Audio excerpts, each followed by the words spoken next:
Hello student, Anshu ज्ञान education YouTube channel में आप सभी का स्वागत है। तो आप लोग आशा करते हैं कि आप लोग मन लगाकर पढ़ाई कर रहे होंगे, अपने बोर्ड एग्जाम का तैयारी कर रहे होंगे, जिससे आप लोग का मनपसंद या आप लोग का ड्रीम पूरा हो सके। तो आज हम लोग सब्जेक्ट हिस्ट्री का चौथा चैप्टर भारत में राष्ट्रवाद का हम लोग ऑब्जेक्टिव प्रश्न लेकर आए हैं, जो गेस क्वेश्चन है, यानी पिछले वर्ष या और कभी वर्ष में ये क्वेश्चन सभी पूछा हुआ है।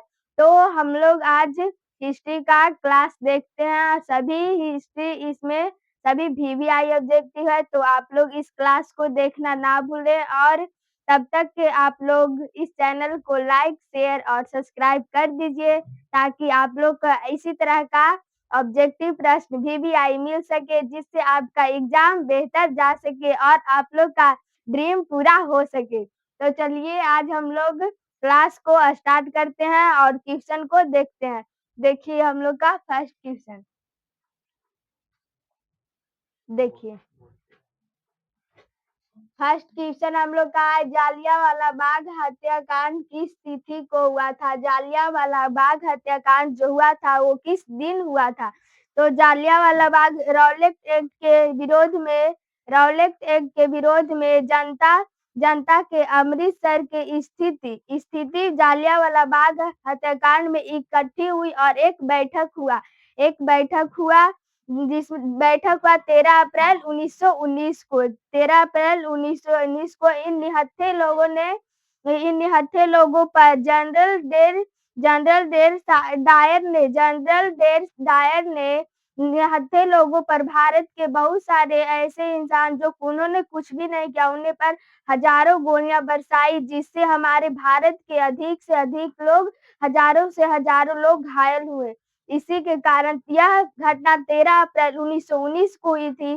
जी, तो जालियांवाला बाग हत्याकांड 13 अप्रैल 1919 को हुआ था।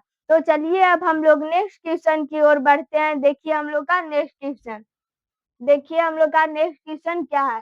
राष्ट्रीय स्वयंसेवक संघ की स्थापना कब और किसने की थी? राष्ट्रीय स्वयंसेवक संघ का जो स्थापना हुआ था वो कब और किसने किया था? तो ए में है 1923 गुरु गोलवेलकर ने। ए में है 1923 गुरु गोलकेवर ने। बी में है 1925 केबी हेडगेवार ने। और सी में है 1926 चित्तरंजन दास। और डी में है 1928 लालचंद। तो इसका राइट आंसर हो जाएगा बी हो जाएगा 1925 केबी हेडगेवार।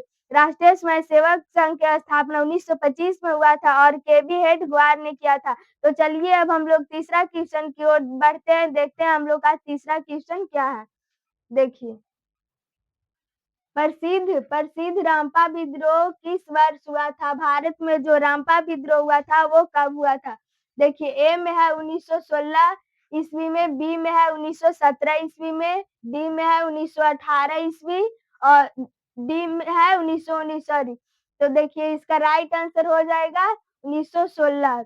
प्रसिद्ध जो रामपा विद्रोह हुआ था वो 1916 में हुआ था। तो अब हम लोग नेक्स्ट क्वेश्चन की ओर बढ़ते हैं। देखिए हम लोग का चौथा नंबर क्वेश्चन क्या?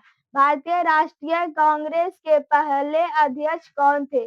भारतीय राष्ट्रीय कांग्रेस के जो इसके पहले अध्यक्ष थे वो कौन थे? तो ऑप्शन ए में है बाल गंगाधर तिलक। बी में है व्योमेश चंद्र बनर्जी। और सी में है लाला लाजपत राय। डी में है लाला हरदयाल। तो इसका राइट आंसर हो जाएगा बी। इसका राइट आंसर हो जाएगा बी। भारतीय राष्ट्रीय कांग्रेस के पहले अध्यक्ष जो थे वो व्योम चंद्र बनर्जी थे। तो अब हम लोग का पांचवा क्वेश्चन की ओर देखते हैं। देखिए हम लोग का पांचवा क्वेश्चन क्या है? वल्लभ भाई पटेल को सरदार की उपाधि किस किसान आंदोलन के दौरान दी गई? वल्लभ भाई पटेल को जो सरदार की उपाधि दिया गया था वो किस आंदोलन के बदौलत से दिया गया? तो ए में है बारदोली। और बी में है चंपारण। सी में है खेड़ा। डी में है अहमदाबाद। तो इसका राइट आंसर हो जाएगा ए हो जाएगा। वल्लभ भाई पटेल को सरदार की उपाधि बारदोली आंदोलन के दौरान दी गई थी। तो चलिए अब हम लोग 6 नंबर क्वेश्चन की ओर बढ़ते हैं। देखते हैं हम लोग का 6 नंबर क्वेश्चन क्या है। देखिए, असहयोग आंदोलन का प्रस्ताव कांग्रेस के किस विशेष अधिवेशन के पारित था? असहयोग आंदोलन का प्रस्ताव जो था कांग्रेस के किस अधिवेशन के पारित था?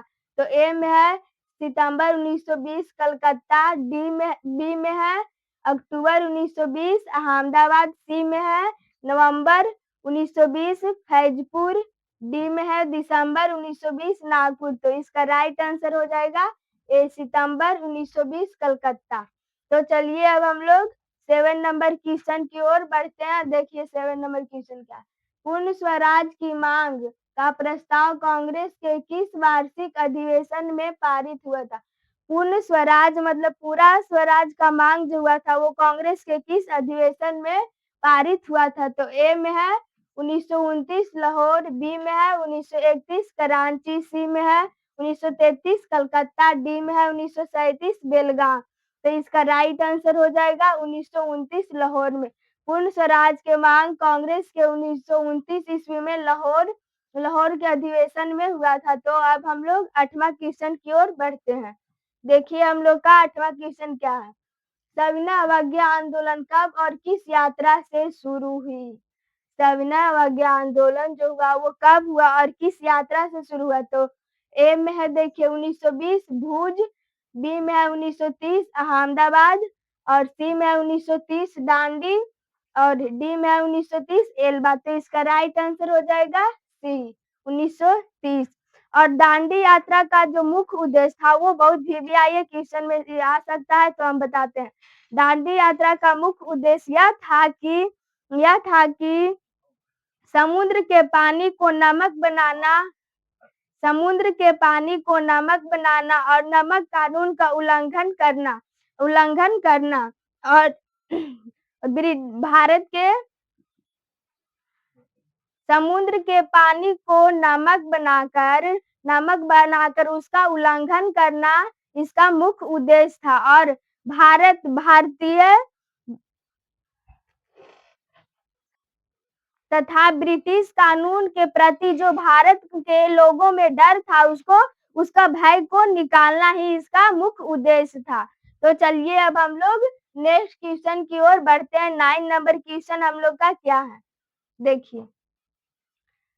भारतीय राष्ट्रीय कांग्रेस की स्थापना कब और इसके संस्थापक कौन थे? भारतीय राष्ट्रीय कांग्रेस की स्थापना कब हुई और कौन किए थे? तो ए में है 1923 गुरु गोलवलकर और बी में है 1885 ए.ओ. ह्यूम, सी में है 1880 लॉर्ड रिपन, डी में है 1876 लॉर्ड लिटन। तो इसका राइट आंसर हो जाएगा बी। भारतीय राष्ट्रीय कांग्रेस की स्थापना ए.ओ. ह्यूम ने 1885 ईस्वी में किया था। तो चलिए अब हम लोग 10वां क्वेश्चन की ओर बढ़ते हैं। देखते हैं हम लोग का 10वां क्वेश्चन क्या है। तब तक के आप लोग सभी क्लास को लाइक शेयर और कमेंट कर दीजिए ताकि हम भी देख सके कौन कौन लोग ये वीडियो को देखे हैं। चलिए देखिए हम लोग का 10वां क्वेश्चन। वेदों की ओर लौटो का नारा प्रसिद्ध नारा किसने क्या दिया था?